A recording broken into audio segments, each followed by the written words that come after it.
let's start. With the Eibishter's help, we're going to start. Today's a little longer daf, but it's a very important daf for understanding the Megillah Esther. Right. Okay. Did you hear it? Yeah. Hear it? Yeah. Okay. I believe her come here. Yeah. That's in Yiddish. Yeah, I got it. Yeah. I'm going to just mute it a little bit. Okay. In Yiddish. Yeah. Okay. Mahal Daf Yid Umid Beis. We're holding over here by the, let's just get it bigger, by the green on the screen, but it's about 3 lines from the one of the wide lines. Rabbi Yonasan Pasach. Okay, hold on. Okay. So today's daf is Daf Yud Aleph. The Gemara begins like this. The Gemara is right now going to say about different Amoraim who began their discussing the Megillah Esther. Now, it's easy to look at the Megillah Esther and to say, oh, there was this evil person. He tried to make it a decree to destroy us. He lost out. We won. And that's the end of the story. And let's make a party. No, because that's a simple way to look at the Megillah Esther. Each Amoira had a different point to bring out from the Megillah Esther, and they focused their speeches and their drushes on the Megillah Esther based on the theme that they wanted to bring out from the story. So we'll learn different points about the Megillah Esther that each one, when they read their story, this is what they began their discussion. Rabbi Yonasan Pasach Lai Pischa Lahai Parashasa Mahacha. Rabbi Yonasan, this theme will repeat itself about 10 times. Pasach La Pischa. He opened his opening remarks regarding the Megillah, and he would start off his drasha by saying, there's a pasuk that says in Yeshaya, "V'kamti alehem," I got up against them. HaKadosh Baruch Hu says, the Navi says that Bavel is going to be destroyed. V'ichrati leBavel, I will cut off from Bavel shame, any name, ushar, remnant, v'nin, offspring, v'neched, and posterity, nu'um Hashem. That Bavel, which was the superpower of the first, during the time of the first Beis Hamikdash, which actually was successful in destroying the first Beis Hamikdash, came to an end to such a degree. What does it say? Shem Zeksav. The handwriting, is the ksav, which is the alphabet of Babylonian, will be forgotten. Sha'ar Zelashoin, the language of the Babylonian people will be forgotten. Nin Zemalchus, the kingdom of the Babylonian people will be forgotten, and will be totally wiped away. V'neched Zu Vashti, and that was the last of the family of Nebuchadnezzar, who you thought would live on forever, was actually cut off, and there's no remnants from that. Now, at the time that the Navi wrote that, it was hard to be believed. But now we see how HaKadosh Baruch Hu could take a superpower and crumble it. The Gemara says, Reb Shmuel bar Nachmani, Pasach la Pischa lahai Parashasa Mahacha. Reb Shmuel bar Nachmani started his discussion of the Megillah from here. He says sometimes you see that from beneath the Russia, the tzaddik is sprouting. Like from the nose of the Russia, you have the best example is the Nazi officer's wife. We'll see from this in a moment. The pasuk says Tachas hanatzos, and underneath the thorn Yale Beroish, there's a cypress tree growing. The Tachas hasirpad, and underneath the nettle tree, the nettle bush, Yala Hadas, the myrtle tree is growing. So we darshan Tachas hanatzos, underneath, taking the place of the Nazis. Who is that? Who is the thorn in the story? Tachas Hamer Narasha. Right underneath Hadam Arasha, Sha'asa Atzmai Avodah Zarah. He made himself like a god. The ksiv, the word Nazis means a god. V'chol hanatzutzim v'chol hanahoyloilim. All the natzutzim and all the nahoyloilim. That pasuk refers to natzutzim as an Avodah Zarah. So Haman was not just a strong, powerful person. He actually viewed himself as a deity. So run underneath him, Yala Barosh, Zeh Mordechai. The cypress tree grew. Shenikra, why is Mordechai called Roish? Where do you see the word Roish? Roish means the most special. Shenikra Roish Libsamim.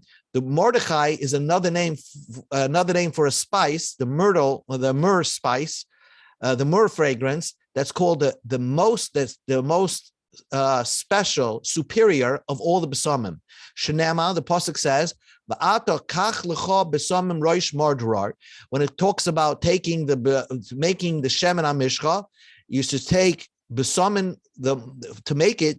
Take besamim roish, spices that are superior. The first one is mordor, myrrh. Umetargiminan, what do we translate that? Mordechai. So Mordechai is the translation of the most superior spice that was blended into the shemen amishcha. So Yala Baroish is the most superior. That's Mordechai. So underneath Haman grew Mordechai.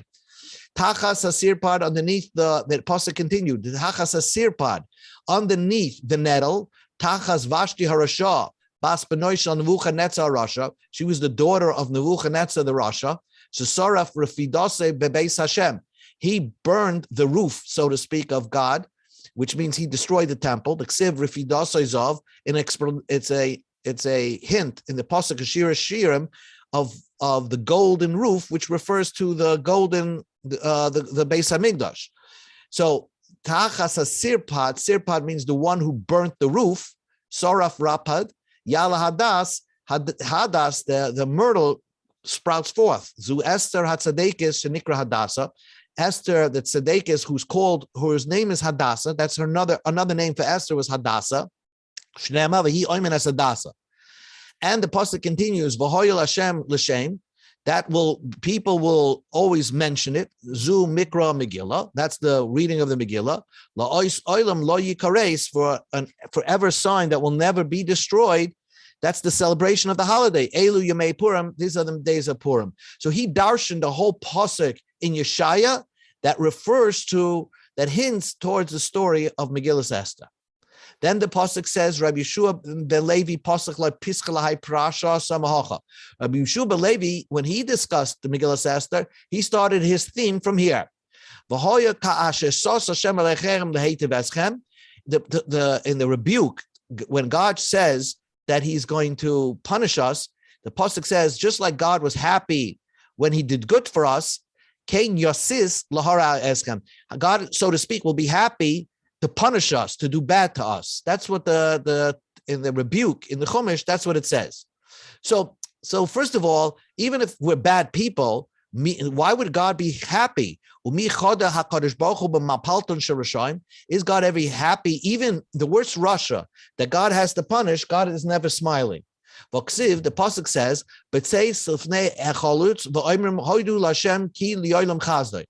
when you will go out before it was a time during that they were going to destroy the Ammon that was coming to attack the Jewish people. The secret was just say Hoidu Lashem Ki Loylam Chazdai, thank Hashem because he's always doing chesed, and you will see the Ammonim fall. Our enemies will fall. So why didn't they add the word Hoidu Lashem Ki Toiv in this mantra? Because Hoidu Lashem Ki Toiv Ki Loylam Chazdai is a mantra that appears everywhere, and yet when they were using it as a protection and actually to win the war, they just said Hoidul Hashem Ki Loylam Chazeh. Why? Because God is never happy when he's about to destroy Rishayim.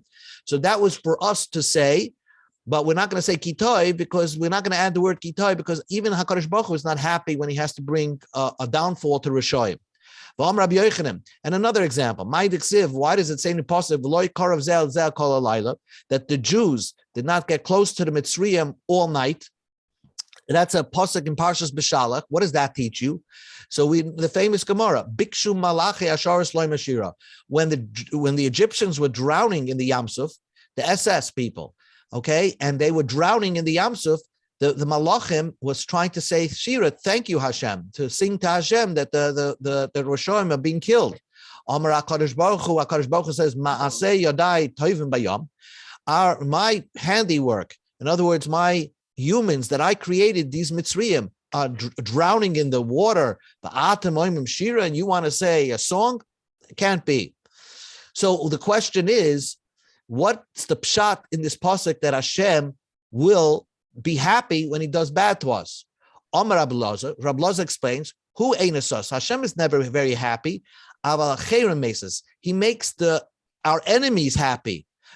That means when HaKadosh Baruch Hu is punishing us, not only through our enemies are punishing us and oppressing us and killing us, and they're happy about it. They're smiling about it. And that's a good thing when they're smiling about what their dirty work that they're doing. The reason is because HaKadosh Baruch Hu does not like when they're happy. And when Pasuk says, "B'nefal oivecha al tismach," that causes HaKadosh Baruch Hu to be angry at them. So, in other words, it's a good thing HaKadosh Baruch Hu makes them happy while they're doing us, harming us. And the Daikinamid says, "Kain Yosses like Siv Yosses." Shmamina. The pasuk says Hashem will make other people happy, not that He Himself will be happy. Shmamina. That's the proof that's the meaning of the pasuk, that Hakadosh Baruch Hu made the people in the time of Haman happy that they were about to kill us, so that Hakadosh Baruch Hu could turn it around and bring their mapala. Rabbi Abba bar Kahana pasach la paschal hai prashas mahacha. He started the Megillah from here. It says sometimes people get wealth; they didn't even work for it. But our job is to learn Torah and not to chase wealth, and wealth will come by itself. Wealth will come in a different direction, and that's what you see in the Megillah. La'adam shetoiv nasan l'chachma v'das v'simcha. To a good person, God gives, who's good before God gives him intelligence, awareness, and happiness. Zeh Mordechai Tzaddik. That's referring to Mordechai Tzaddik. Then the pasuk continues in Keheles, and a sinner, nasan inyan less of lichnas. So somebody who sins, God puts in his mind that he always has to be greedy and start gathering possessions and gathering money and hoarding money. Zeh Haman. That's referring to Haman. He was the greediest person that ever existed. Losef toiv lifnei Elokim, to give the good before the Eibishter. Zer Mordechai ve'Esther. That refers to Mordechai ve'Esther. The Ksiv v'tosim Esther Mordechai beis Haman. After Haman was hung, Esther assigned Mordechai to live in Haman's house. So the whole house that Haman worked so many years to build, the palace, he didn't end up using it. It was Mordechai who ended up using it. So the Gemara continues. Rabba bar Oifram pasuk piska lahai prashas mahacha. He started this pasuk. He started the Megillah quoting this pasuk. V'samti kisi be'elim v'bati misham melech v'sarim. Kadosh Baruch Hu says, I'll put my chair in Elam, which is the Shushan of that time, which is Shushan Abira, and I'm going to cause to be lost the king and all its governors. Melech zu Vashti, that's referring to Vashti, that Hashem caused her to be killed. V'sarim, and all the governors, Haman v'aseres banav, that's Haman and his 10 kids. Each kid was a governor somewhere.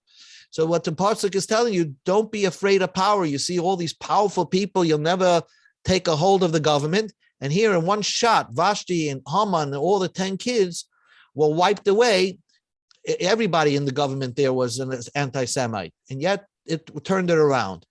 And so this is the way Rabbi bar Ofra interpreted the theme of the Megillah. Rav Dimi bar Yitzchak Paschal Piskal Hai Parshas Mahacha. Rav Dimi bar Yitzchak, his version is like this. We go to Yud Aleph and Mer Aleph. Pasuk says, Ki avodam anachnu ulavduseinu loy azavanu. We are servants, and while we were working, God did not forsake us. Vayet oleinu chesed lifnei malchei paras. God bestowed upon us kindness in front of the Persian kings.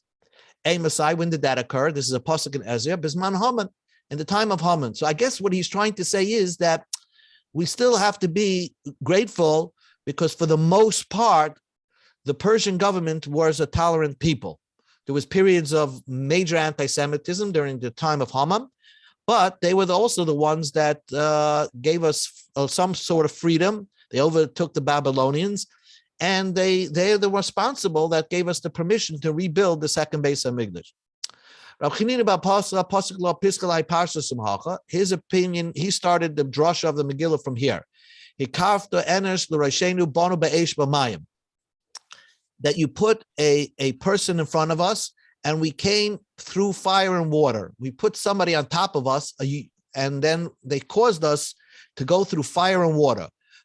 We went through fire b'mei Nebuchadnezzar Russia in the time of Nebuchadnezzar Russia. They were burning people alive. Uvamayim, we went through drowning b'mei Pari in the time of Parai. And the end of the pasuk says over there, and he took us out to take a drink. That all the celebrations that we have, the downfall of Purim, all occurred because of a party where there's a lot of drinking. That happened b'mei Haman in the days of Haman. Then the pasuk says, it's basically saying that the Jewish people survived. We survived the worst against us. There's an old song called "I Survive." Rabbi Yochanan pasach la piskalai parasha semahacha. Rabbi Yochanan began his parsha from here. The pasuk Tehillim says, God remembered his kindness to do kindness and his commitment to the Jewish people. All the people living on the desolate parts of planet Earth, they were observed Eis Yeshua Selekenu, the God that brought us a salvation. Our God, who has a shkacha pratis on us, brought us a salvation. So when was this? When was the entire planet Earth, from one place of the earth to the other side of the earth, when did they witness the salvation of the Jewish people? In the time of Mordechai Esther. So that's also a good theme of the parsha of the Megillah Esther, that it wasn't just a local event; it was a world-changing event. Rish Lakish pasuk la piskalai parsha semahacha. He began discussing Megillah Esther from this pasuk. Ari Noyam, a lion roars, v'doiv shoykek, and a bear also roars, or it makes a certain sound that it wants to frighten its prey. Moshe Rasha, the wicked rules over, al amdal, on the poor nation. What does that mean? Ari Noyam, the lion roared, and this was a pasuk in Yirmiyahu. It was describing the dream, a special dream that Daniel interpreted to Nebuchadnezzar. So the pasuk says, "Ari Noyam zeh Nebuchadnezzar Rasha." It's Nebuchadnezzar Rasha. The Ksivle Bay. It says, "Allah Aryeh Misubkai." The lion came up from its hiding place. So that's Ari Noyam. That's the Nebuchadnezzar. That's pasuk indicates that Nebuchadnezzar, the parable of Nebuchadnezzar is that he's the lion. Doiv shoykek. Basically, this was a dream. In Nebuchadnezzar had this dream that he witnessed his downfall. He witnessed that other world powers are going to dominate the world, which was after Babylon was Persia, Media, and then the Romans. Doiv shoykek zeh Achashverosh. The bear will roar or give a bear sound. That refers to Achashverosh, the head of the Persian king. The Ksiv Aryeh Cheva Achrei Tinyana. Then I saw another animal, Dam Yeladoiv, that it looked like a bear. That was the dream that Nebuchadnezzar had, and Daniel is interpreting it. V'tana of Yosef. Why are the Persians referred to as a bear? Elu Parsiim. The Persian people are like bears. Why? She'oichlim v'shoisim kedayv. They eat and drink like a bear, right? Umusurbalim basa kedayv. They carry a lot. They're fat people like a bear. Umagadlan seir kedayv. They grow a lot of hair like a bear. The Eilam Menucha Kedayv, and they have ADD. They don't rest. They're constantly on the move like a bear. So that was the second kingdom that overpowered the world. Moshe Rasha, an evil person, was the dictator. Zehaman, that refers to Haman. Al Amdal, this refers to the Eli Yisrael, the Jewish people. Shem Dalim min mitzvahs, they were poor from the mitzvahs. What I think it means is that that's the way Rish Lakish started his story discussing Megillah Esther, that he contrasted the people of Persia who were very, they put everything they got into what they were doing. They ate well, they put on a lot of fat, they grew their hair, they were passionate about what they did. Contrast to the Jewish people that were given all these mitzvahs and they're dalim in the mitzvahs. They're poor. They're not focused into doing the mitzvahs. They're not concentrating on their doing the mitzvahs. They're not present when they're doing the mitzvahs. So that's what I think what he brought the theme out when he was speaking about the Megillah Esther. The pasuk says, "Ba'al tzatayim yimach hamakoreh uveshiflash yudayim yidloif habayis." A lazy person melts away his roof, and a person who has weak hands, in other words, he's sloppy, he's not meticulous in how to repair something. Yidloif habayis, he causes the dripping, the water to pour into the house. If there's a leak, a hole in the roof, he's not going to repair it properly, and eventually the whole roof is going to cave in. What does that pasuk have to do with Megillah Esther? There was a laziness during the time of Haman, of the Jewish people at that time. What was their laziness? They weren't focused and busy with the Torah. They were busy doing other things. So so to speak, God, not the enemy of God, but it's God himself, poor, that he can't help you. The word mach means poor. Mikare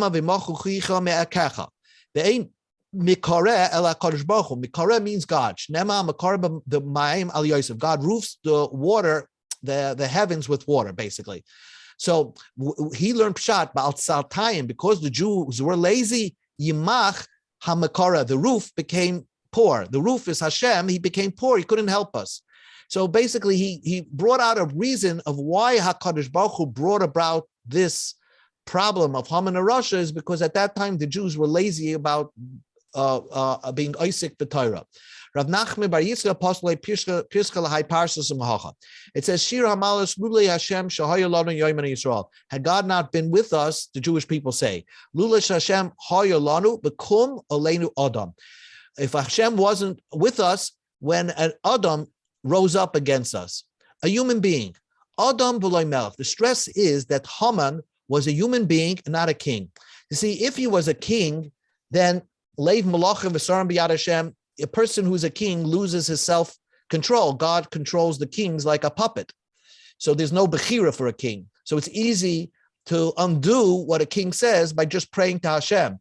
But when it's a human who's Haman, who's not a king, so to speak, he's separate from Hashem, he's a Baal Bechira, a human with choice, you need extra help from Hashem to be saved from such a person.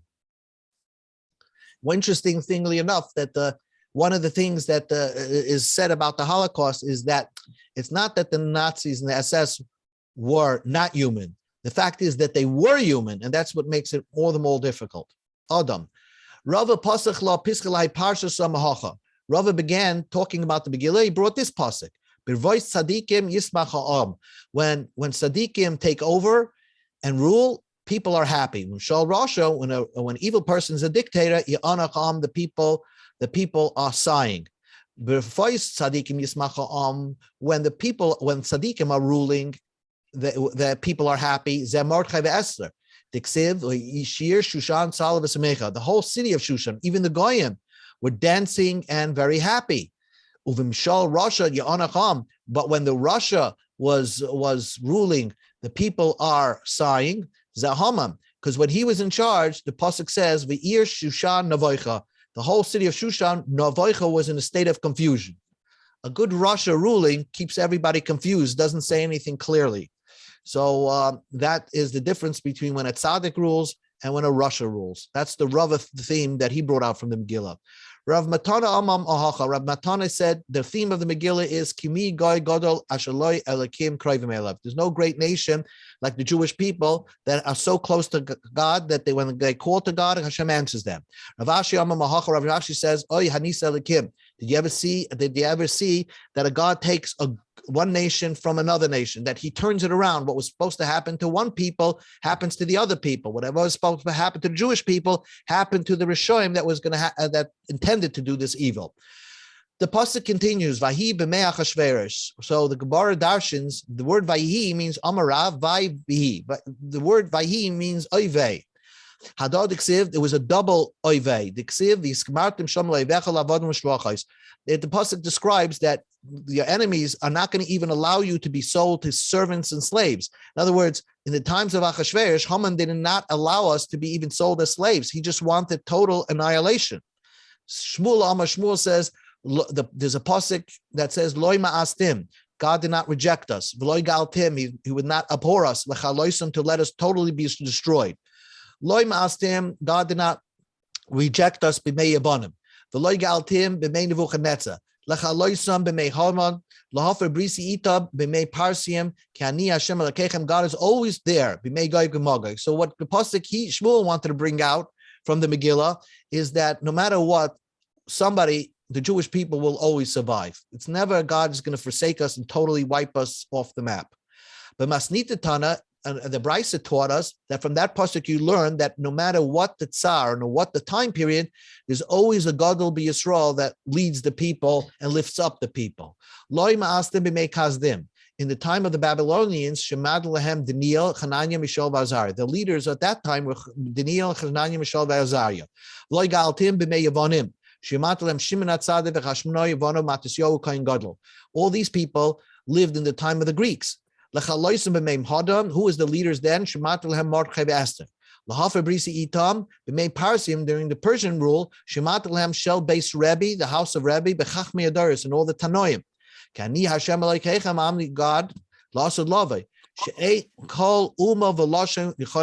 there will not be any nation or language that could overpower you, because we'll have these tzaddikim that could lead us, and they have merits to protect us. Rav Levi Amma Mahacha, Rav Levi brought out this point from the Megillah Esther.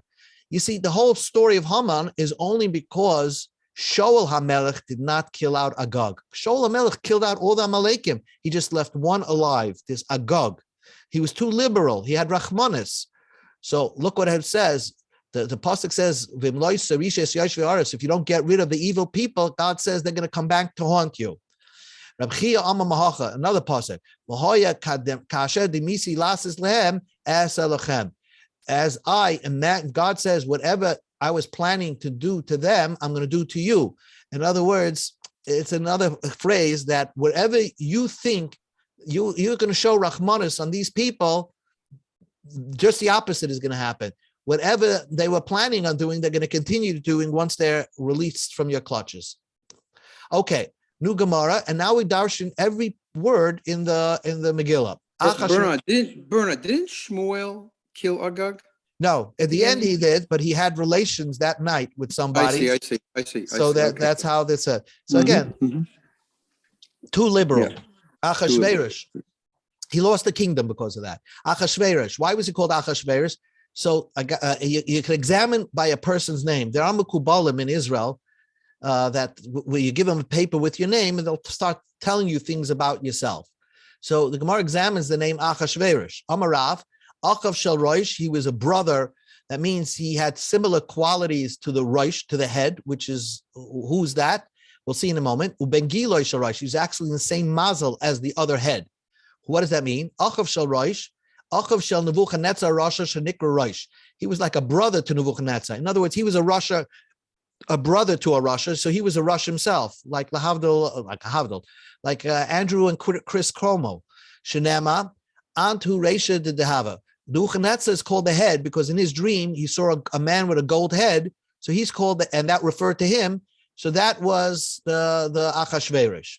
Ben Giloi Sherosh, he had the same mazel as this head. That means Achashverosh did the same thing that Nebuchadnezzar did. Who Harag?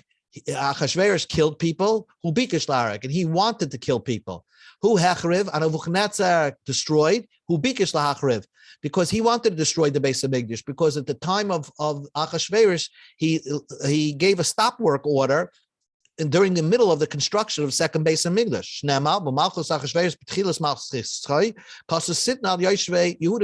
he said, hold the construction. His predecessor gave permission to rebuild the second base of Migdash, and his kingdom stopped it. Shmuel said, the reason why it's called Achashverosh is because Shushchari made people's faces turn black. The Jewish people's faces turned black. Biyamav kishule kedera, like the bottom of a kettle, like the bottom of a pot. All right, we have to see what that means. Rabbi Yochanan Amar Kol Shezochrei. The name Achashverosh means whoever recalled his name said, "Oh my, I have a headache." Rav Chanina says, "Rush" means everybody became poor. The word "rush" means poor. Shahakoil nasu roshim biyamav shenema v'yosem melech Achashverosh maz. He had a kingdom where there was very high taxes and everybody was becoming poor. The pasuk continues, Hu Achashverosh. He was the Achashverosh. So the pasuk tells you, Hu Berisha mitchilas avat seife. Don't confuse him that he changed. He was the Rasha from the beginning of the Megillah to the end of the Megillah. The same idea. Hu Esav, Hu Berisha mitchilas avat seife. From the beginning of Esav's life till the end of his life, he's a Rasha. Hu Dasim Aviram, Hein Berisha mitchilas avat seife. From the beginning that you meet them in this week's parsha until the end of the Chumash, they're always considered Rishayim, even though Moshe saved them. Hu Melech Achaz, Hu Berisha mitchilas avat seife. Avram, who Avram? People, tzaddikim, what you learn from here, by the way, is the leopard doesn't change their spots. Avram, who betzitcha mitchilas avat seife. Avram remained at tzaddik, perfect, from the beginning till his end. Who Aharon and Moshe, hey mitzitcha mitchilas avat seife. They remained always perfect from beginning of their life till the end. David, who akatan, David was humble. Who bekatnusa mitchilas avat seife. What does that mean? Keshem shebekatnusa, before he became king, hiktin atzmei etzamisha gadol mebim Torah. He made him small to anybody greater than him in Torah. He would learn from Mufubashas, his Rebbe. Kach Malchus, when he was already a king and he had another Rebbe called Achi Teufel, he recognized that he doesn't know it all. He's not the smartest guy in the room, so he would humble himself before somebody who was greater than him in Chachma. Then we say about Achashverosh, Hamoilech, he became the king. He became king by himself. It didn't go with nepotism. He was actually somebody independent from the previous kings. Some say it's a nice king, and one say it's not a good thing. He had all the qualities of a king. Nobody was better than him. Degrading. He really was not worthy to be the king. He was a very rich person, and he bought the kingdom. He was a ruler Mehoidu Yad Kish. What does it mean? From India to Kush. Rav Shmuel Chada Mehoidu B'Soif Olam V'Kush Mitzayf Olam. From one end of the world to the other end of the world. Chada Mehoidu V'Kush Gabe Adodi Havikaim. Hoidu and Kush were right next to each other, like Lawrence and Cedarhurst. But there's no chiddush that he ruled over such close areas. But the pasuk is saying Kishem Shemalach Al Hoidu V'Kish. Just like the areas that were close to Shushan, he ruled with an iron fist. Kach Malach Mitzayf Olam B'Atzayfer. From the other end of the world, he had the same powerful rule as he had from Haidu at Kush. Shlomo HaMelech ruled from Tifsa until Aza.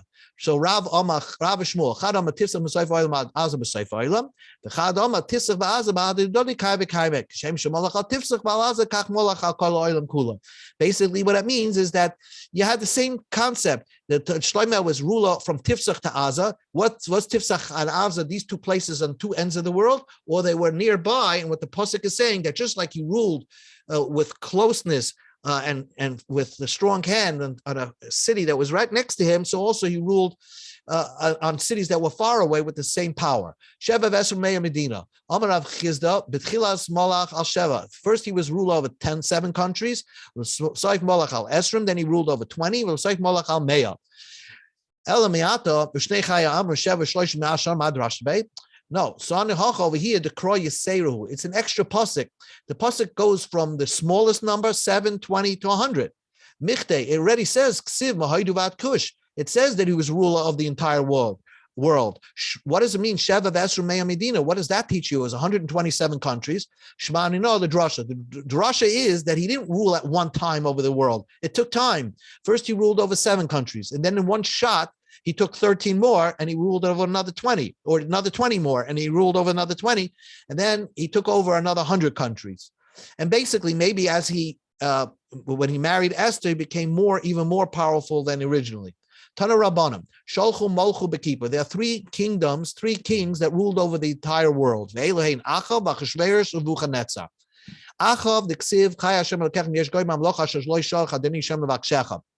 He was looking for Eliyahu Hanavi, and he swore to all the kingdoms, help me find Eliyahu Hanavi. I swear I'll punish you if you don't tell me. How can he make other countries swear that they don't know where Eliyahu Hanavi is if he wasn't ruler over them? So Achav ruled. Achav was a Jewish king. He ruled over the entire world. Nebuchadnezzar ruled over the entire world. And Achashverosh ruled over the entire known planet. of the entire world. We just said it in the Megillah. We go to other plays. So for the Gemara says, V'su Leke, whether there are no other kingdoms whether there are no other kings in history that ruled over the entire world. We said three of them: Achashverosh, Achav, and Nebuchadnezzar. But Voika Shlomo Melech. So the Gemara says, Lo Yisal Malchusei. Shlomo got deposed as king. If you know the story, he got deposed by a demon about because this demon tricked him, and Shlomo Melech got thrown out of king and never came back.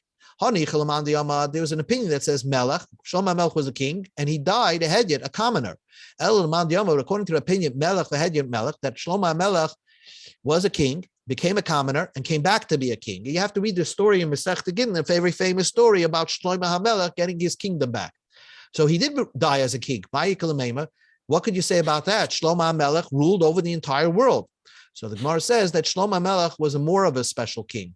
Shlomo Melech milsach rita havabe. Shemolach al yonim bal tachtonim. He ruled over malachim and shadim and people on this world. Shnema v'yas Shlomo al kisei Shem. So you can't count him into that group. All the groups that we're talking about, they only ruled over planet Earth. Shlomo Melech not only ruled over planet Earth, but ruled over the celestial beings in the sky and demons as well. So he's beyond this group. Said Gemara, there was Sancherib, the king of Assyria. He also ruled over the entire world. Who can save everybody from me? So he said, so Shlomo Sancherib was really saying, there's no God on earth that can stop me. I control the entire world. So the Gemara says, as it's known in Tanakh, there's one place in the world he did not capture, which is Yerushalayim. As you know, the famous story that the night that he was sieging it, his hundreds of thousands of soldiers all died in a plague in one night. So you can never capture Jerusalem. Says the Gemara, but wasn't Darius the first Persian king? Wasn't he rule over the world? He sent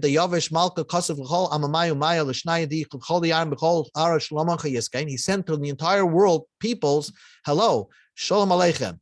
And so the Gemara answers, so it seems that there, from the Pasuk in the Nil, that he ruled over the world. So the Gemara answers, there were 7 countries he did not control. He,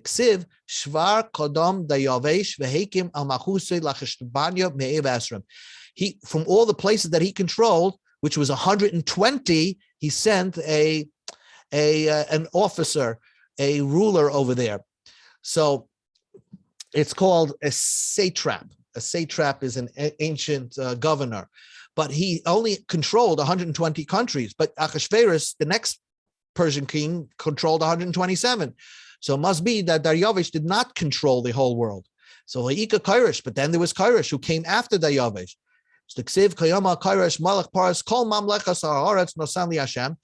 was boasting and saying, all the world's kingdoms, God gave it to me. So the Gemara says that was just a show-off statement, but he didn't really control. He was praising himself, but he didn't really control the world. For the next 3 minutes, let's just look at this. So it's very easy, this Gemara, just by looking at the screen here, where what's basically what we're going to learn now is that Belshazzar was Nebuchadnezzar's grandson, who had who made a party the night that he thought that the Jews 70 years are up and they're not coming back to Israel, because there was a nevuah that says that Babylon is going to destroy the Beis Hamikdash, and 70 years later God's going to pay back Babylon, and the Jews are going to return to Eretz Yisrael. So Belshazzar, who was a grandson of Nebuchadnezzar, he counted 70 years from the time that Nebuchadnezzar became king till then, and nothing happened to the Jews. So at that time, he decided to call a celebration 2 years into it, and his 3rd year reign, and basically there was writing on the wall. And he asked Daniel, all of a sudden, in the middle of the party, there's writing on the wall, hence the phrase, what's the writing on the wall? And Daniel told him, tonight you're going to fall. And that night, he was shot and assassinated, and the Median and the Persian kingdom took over from Babel. So how do you get 70 years? So what the Gemara is going to say is that his mistake was he counted 45 years that Nebuchadnezzar was king. His father was king 23 years. So 45 plus 23 is 68. 2 years into Belshazzar, who's the grandson of Nebuchadnezzar, he counted 2 years. And so he says, oh, the 70 years since my father became king. Therefore, the 70 years are up. And therefore, it's time to celebrate with the Kalim of the Beis Hamikdash. So he made the party, bringing out all the Kalim of the first Beis Hamikdash. And that night, he was assassinated and killed. Now, what it's going to say is that all this is the beginning of Nebuchadnezzar. He began in year 0. The first year that he became king, he took over Yayakim, the king of the Jewish people. 7 years later, he got rid of him. So in the 8th year of his kingdom, which is the 7th year of when he started to oppress the Jewish kings, he got rid of him and installed his uncle Tzidkiyahu, and who was the last king until Nebuchadnezzar had enough, came back in the 19th year of his reign, or the 18th year when he started overtaking Israel, and destroyed the Beis Hamikdash. So that's the whole kit and caboodle, how to understand what's going to go on in the next few lines, and that's it. So that's what we're going to say like this. Achashverosh decided that he's settling down and making a party, bringing out all the Kalim of the Beis Hamikdash. It was this 3rd year of his kingdom. Rava explained, he settled down. He said, no more the Jews are going back to Israel because nothing's happening. He said, Achashverosh says, Belshazzar made this calculation and he made an error. I'm going to make another 70-year calculation. I'm not going to make the mistake, and I'll have another party to celebrate that the Jews are never going back. What is the mistake that Belshazzar made? That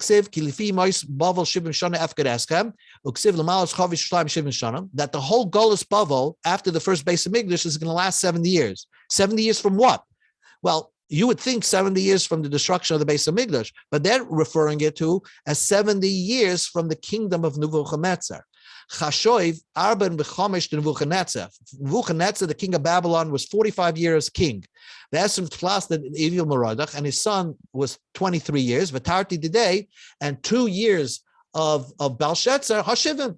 So what did Belshazzar do? Apik Mani the Bei Magdasha. He brought out the Kalim of the Beis Hamikdash, and he had a party, V'shtamish Bahu. And that night, he saw the writing was on the wall, and he lost his kingdom.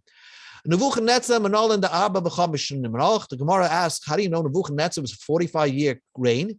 The Mama Gali B'Shevav, Gali B'Shmoine, Gali B'Shmoine Esrei, Gali B'Shai. The Pesukim say different things. They went into exile in the 7th year, or the 8th year, or the 18th year, or the 19th year. Gali B'Sheva. The 8th year of Nebuchadnezzar, which was the 2nd year, which was the 7th year that he already oppressed this Yayakim. Yayakim and Yayakim is the same person.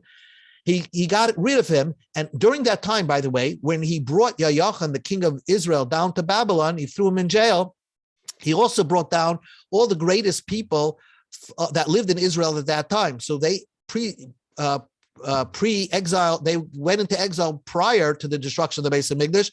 Actually, they built the community of Bavel about 11 years before the destruction of the Beis Hamikdash. Included in that group was Mordechai and Esther. Mordechai. The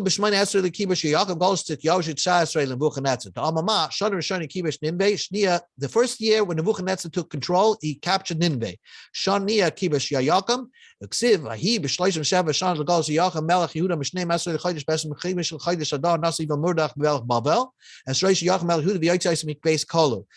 pasuk just adds that Yayakim was in jail. The first king that Nebuchadnezzar captured was thrown into jail, and he was in jail for 37 years.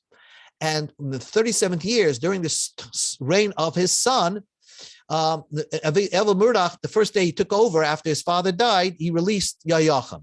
So you have 37 years plus the 18. So that's so then you get a total of 45 years.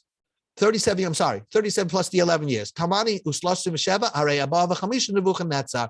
From that period of time, you get a total of you take 37 plus 8 years, and you get a total of 45 years of Nebuchadnezzar. And how do you know the Esrim plus Nebuchadnezzar? His son was a king for 23 years, That's a Gemara tradition, but Tartini Day, Hashivin. Omar, Balshetza says, the Jews are never getting back. He brought the base of Migdash's Kalim, the Shtamish Behu. And Hainu the Omar le Daniel said to him, you're bringing out the Kalim of the base of Migdash, and you're showing yourself haughty in front of God. And that night, Balshetza was killed. And Dayavish Midah Kabul Machusekvar, and Dayavish, the media, he overtook the kingdom at that point. So again, this is the Cheshbon, 45 years of Nebuchadnezzar, 23 years of evil Murdoch, 2 years of Belshazzar, you get 70 years. It was a mistake that Belshazzar made. Achashverosh is going to make another mistake as well, that you'll learn tomorrow, of how you calculate the 70 years, and and then you're going to learn the true way to count the 70 years, which is from the destruction of Tzidkiyahu, when Tzidkiyahu went to Galus, and the destruction of the temple. So that is this big daf. So we have to wait until tomorrow to find out. So tomorrow you'll find out two things. One, you'll find out what was Achashverosh's mistake. In other words, he's making a party celebrating that the 70 years are up, and that was a mistake. And then what's the true calculation of the 70 years? Beautiful. Why don't you go for another hour tonight? Yeah. Very nice. Beautiful. Thank you, Okay, Bob. so it's a very long daf, and these dafim are quite long. Yeah. Part of the interesting second. Okay. Thank you. Very beautiful, very beautiful. Okay. Shabbos. What? Shabbos. I left off by the topic is what's going to be Omar right here. 2 lines from the wide lines. Omar, Ihu mitatari, that Belshazzar made a mistake. Achashverosh says Belshazzar made a mistake. I'm going to now make the calculation. I'm not making a mistake. And there, that's where we're left off. Don't forget I'll get the Nach, and I'll get the Shabbos. Good Shabbos. Shabbos. No, Yom Tov, no.